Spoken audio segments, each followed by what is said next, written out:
Bien, retomemos el ejemplo anterior, ya que en el video pasado lo terminé muy rápidamente.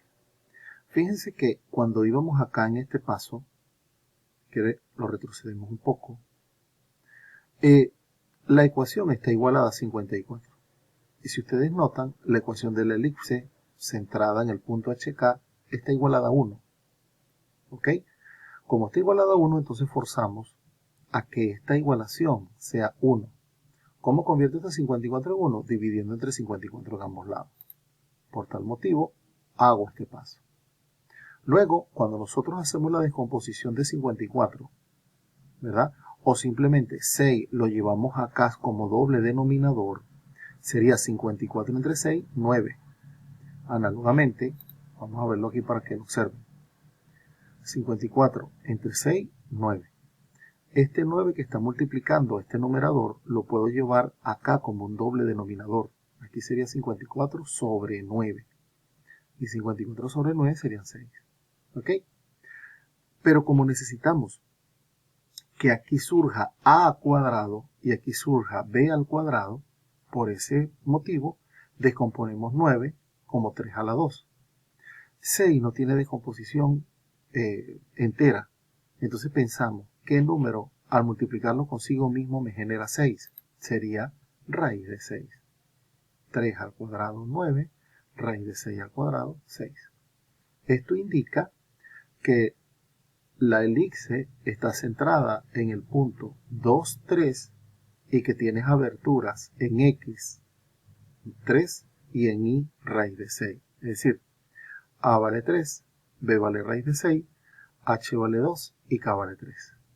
Esto significa que esta ecuación representa una elipse centrada en 2, 3 y con aberturas A igual 3 y B raíz de 6 que es aproximadamente 2,4.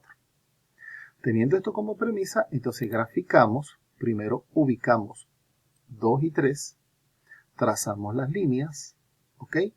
Y seguidamente establecemos la abertura o la amplitud horizontal, que son 3 unidades, y la vertical, que son raíz de 6 unidades.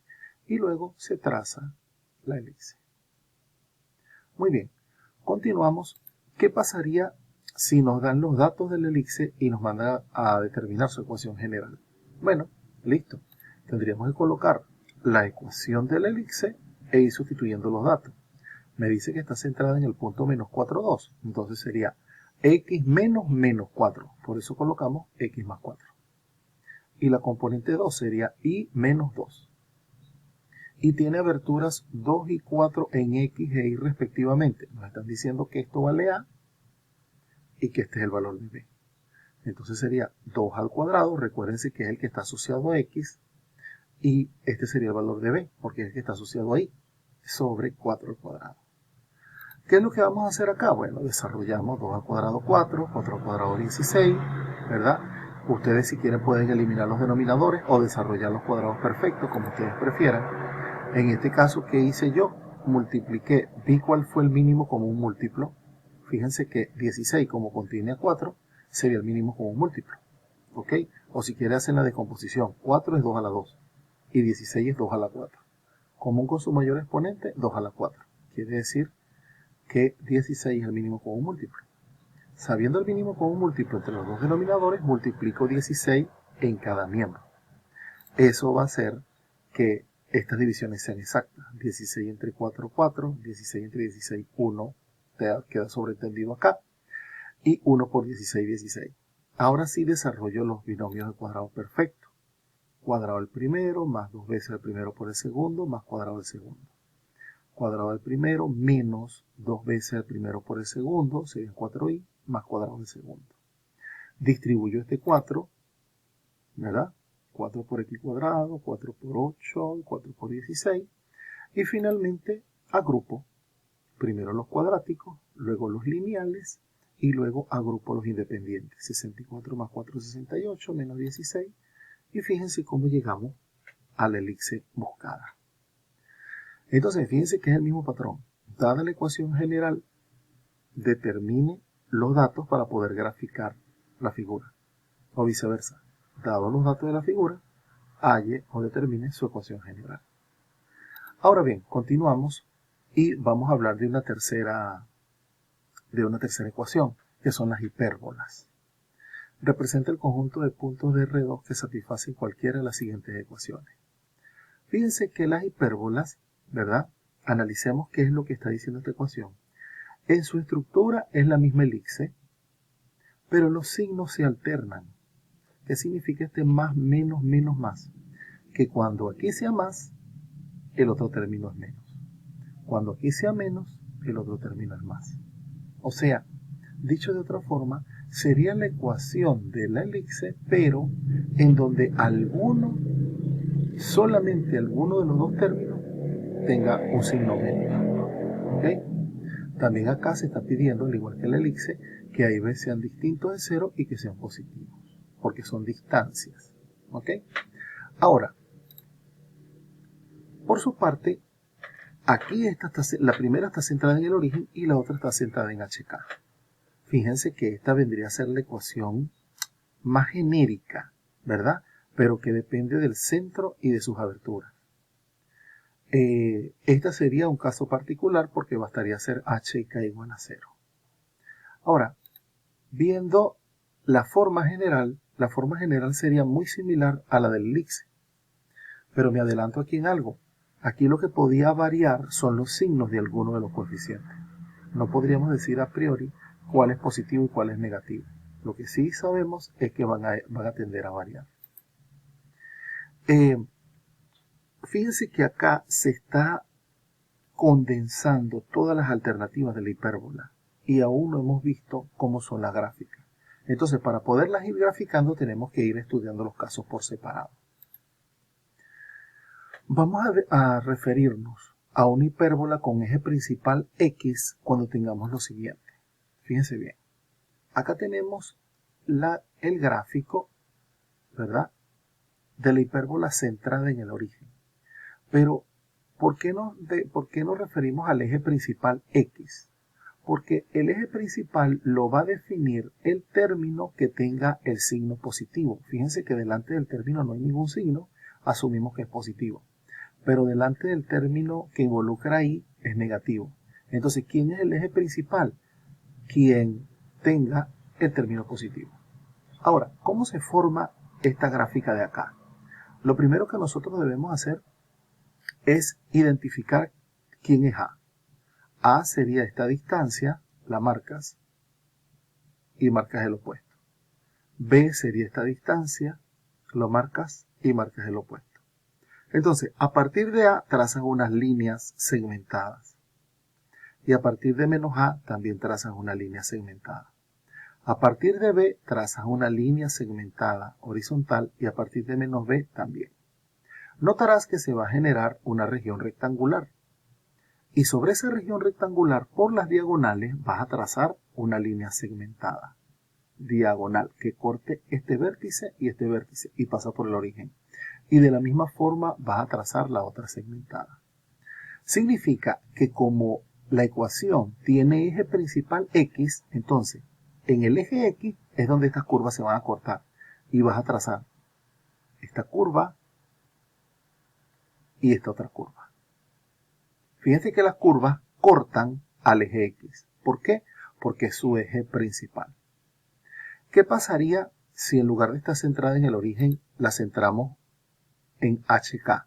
Sería la misma representación con la diferencia de que previamente nosotros tenemos que ubicar H y K. Trazamos un par de líneas que van a hacer una traslación de ejes, porque para mí esta línea segmentada que está resaltada es paralela a X. Para mí este es el nuevo eje X. Y para mí este es el nuevo eje Y. Entonces, a partir de aquí hacemos todo el procedimiento que expliqué anteriormente. ¿Ok? Pero en todo caso, estas se llaman hipérbolas con eje principal X. Análogamente, la hipérbola con el eje principal Y ahora va a tener el término positivo en Y. Y fíjate que el término de X es negativo. Por lo tanto, van a ser la misma malla con las mismas, asíntotas, con las líneas segmentadas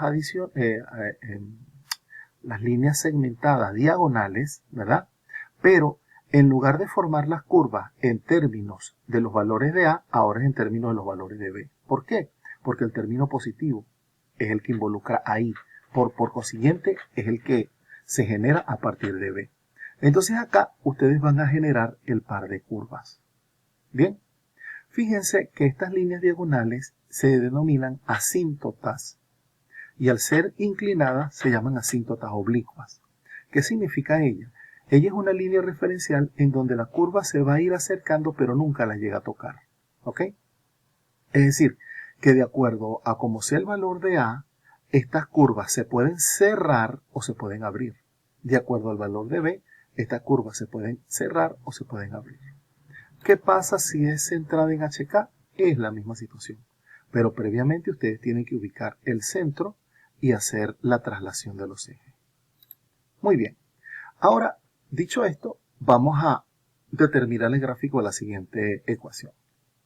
Va a ser muy similar al de la elipse, pero fíjense, tengan con cuidado los signos.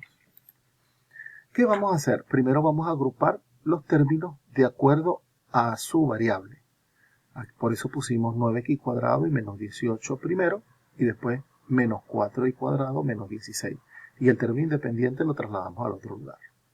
Ahora, fíjense que en estos dos términos podemos extraer 9 factor común, y aquí podemos extraer menos 4 factor común. ¿Lo ven?